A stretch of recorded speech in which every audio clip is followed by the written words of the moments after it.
Good morning. Good morning and welcome to Media Pulse, the show where we help you make sense of Thai politics. Another busy week for Thai politics. We are sure that you must have seen plenty of twists and turns in Thai politics. Yep. But this latest one, we believe, is beyond what many people could have imagined. Two erstwhile political foes have decided to set aside their past animosity and are now joining hands to fight against one common enemy, that is former Prime Minister Thaksin Shinawatra. And 20 years back, these two gentlemen, Sondhi Limthongkul and Jatuporn Promphan, were standing on opposite sides of the political pole. Yeah, so we have a very big plot twist here. Santi was a media mogul turned political activist, leading a mass movement that paved the way for the military to topple Prime Minister Thaksin Shinawatra in 2006. And Jatuporn was a die-hard supporter of Thaksin and a leader of the so-called Red Shirt movement, fighting against military intervention in politics. So no doubts, the two were openly at each other's throats then. But no longer. Yeah. Now fast forward to 2025. The two men embraced each other like long-lost comrades. The scene was designed to be the highlight of a forum organized by Sondhi at Thammasat University last Sunday to send a clear message to the government of Prime Minister Paetongtarn Shinawatra and her father Thaksin. From now on, don't expect to sleep in peace. So after all these years, Sondhi, who runs the Manager Media Group, has never eased up on his anti-Thaksin crusade. He has been hosting talk shows and posting video clips on social media criticizing the Paetongtarn government and Thaksin on a variety of issues. His attacks center on Thaksin's preferential treatment at the police hospital and how the former Prime Minister exerts his influence over the Paetongtarn government. Sondhi also raises strong objection to the Paetongtarn government's plan to legalize casinos and online gambling. He has also joined the chorus calling for an obligation of the controversial Memorandum of Understanding signed back in 2001 between Thailand and Cambodia. The document, better known as MOU 44, is supposed to pave the way for the two countries to resolve their overlapping claims and a joint exploitation of energy resources in the Gulf of Thailand. Yeah, Sondhi argues that the MOU is disadvantageous to Thailand because it would cause the country to concede sovereignty over the disputed areas to Cambodia. Now, he's been successful to some extent in stirring up widespread nationalistic movement on the issue. While Sondhi has been consistent with his anti-Thaksin stand, how does Jatuporn Promphan explain his political about-face? From being a staunch supporter of Thaksin to being one of his harshest critics. Well, he has an answer. He's been saying this. He said Thaksin and his daughter's Pheu Thai party have betrayed the Red Shirts movement. So that's the argument. Jatuporn alleged that Thaksin was only using his Red Shirt supporters to serve his own political interests. He also said that Thaksin's ultimate goal, while in self-imposed exile, was to return home. And once he succeeded in doing that, he turned his back on his Red Shirt supporters. Jatuporn points out that many Red Shirt activists, including himself, have faced legal consequences for their fight on behalf of Thaksin. Several of them have died or ended up in jails, but Thaksin has never offered them any help or shown his sympathy for these people or their families. The last straw, Jatuporn said, was the decision of Pheu Thai party to form the coalition government with political parties associated with the former military leaders who staged the coup that ousted the Yingluck government in 2014. Yeah, Pheu Thai party leader Paetongtarn repeatedly vowed during the election campaign that her party would not form an alliance with the military coup makers. But in the end, she had to swallow her words and formed a coalition with Palang Pracharat and the United Thai Nation parties, which were set up as political vehicles for former military coup makers. So we know General Prayut Chan-o-cha and General Prawit Wongsuwan in the 2023 general elections. Jatuporn is now leading a newly formed political advocacy group and has been a frequent interview guest of political news programs in which Thaksin and Paetongtarn are often his targets. And in their speeches at the forum at Thammasat University last Sunday, Sondhi and Jatuporn said they have formed a new partnership aimed at fighting against Thaksin's influence and opposing policies of the Paetongtarn government that they believe are damaging to the country. But they kind of stopped short of spelling out what their plan of actions were, because they also did not say whether they intend to take their fight against the Shinawat family onto the streets. Political observers believe that the alliance between Sondhi and Jatuporn may constitute a formidable force and should pose a new challenge to the Thaksin and the Paetongtarn government, especially over the sensitive issues like the legalization of casinos and online gambling and the controversial MOU 44 signed between Thailand and Cambodia. And not to mention the economic woes that the people are going through now, with the political leadership being increasingly questioned for its incompetence. It is no surprise then that political analysts see these issues as potential ticking political time bombs for the ruling coalition. And the Sondhi-Jatuporn alliance formed at this juncture certainly cannot be underestimated. So what does Thaksin have to say about the newfound alliance between Sondhi and Jatuporn? The former Prime Minister said he doesn't feel threatened in any way. And here's a quote. He said, "They don't deserve any attention." Thaksin was speaking to reporters after giving a lecture on how the government should deal with the drug problems at the office of the Narcotics Control Board on Tuesday. His presence put an end to rumors that he had already fled the country ahead of a court hearing on the so-called Floor 14 scandal scheduled for June the 13th.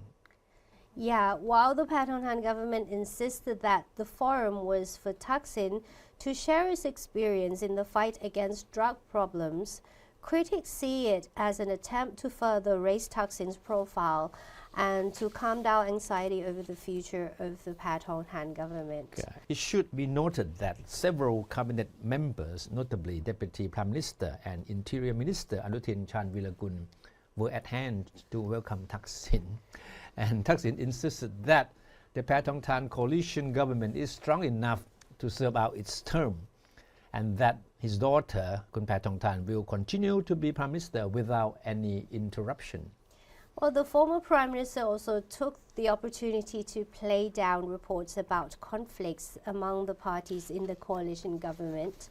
An obvious question was about reported estrangement between his daughter's Pheu Thai party and Phumjai Thai party, the second biggest party in the coalition. Now, the two parties don't really see eye to eye on many issues amid rumors of the possibility of Phumjai Thai party being kicked out of the coalition. Now, during the press interview, when pressed on the issue, Thaksin, you know what he did? He put his arm around Phumjai Thai leader Anuthin's shoulders and said, "Don't you see how we are still holding on to each other?" Oh, It was quite a show. yeah. But Anuthin wasn't looking that happy, and he was showing signs of feeling awkward. Political analysts, however, note that friendly gesture carry little weight in Thai politics. They may make for good headlines and social media posts, but offer no guarantee of genuine friendship. And, you know, it has been repeatedly demonstrated in the past that a handshake in Thai politics can all too easily be followed by a stab in the back. And these analysts believe that for now, the Pheu Thai and Phumjai Thai parties have little choice but to remain allied. This means both are willing to accommodate one another and set aside certain differences that may continue to emerge in order to ensure the coalition government completes its term. However, there's no guarantee that issues won't arise down the line that could push the alliance to a breaking point. Yeah, they're better together. That's now. right. Yeah. There's nothing certain in politics, especially in Thai politics anyway. Well, let's move on to the developments on the 14th floor scandal. Again. Again. And this scandal just simply refuses to go away easily, right? No. So, the so-called 14th floor scandal refers to the time when Thaksin Shinawatra spent at the Police General Hospital from 23rd of August 2023 to 18th February 2024, when he was supposed to serve his sentence in prison. So he was sent there because the doctors and the officials at the Department of Corrections claimed that Thaksin fell into a critical condition. So he ended up staying in the hospital until he was given a royal pardon and returned home. And this controversy never stopped haunting him since. And fast forward to about 2 weeks ago, after an investigation that found no empirical evidence to justify Thaksin being transferred to the police hospital, the medical council ordered a temporary suspension of medical licenses for 2 doctors involved. Another doctor was issued a warning. That ruling from the medical council was then sent to the public health minister, Kun Somsak Thepsutin. As the honorary chair of the medical council, Somsak had to decide whether to endorse or reject the ruling.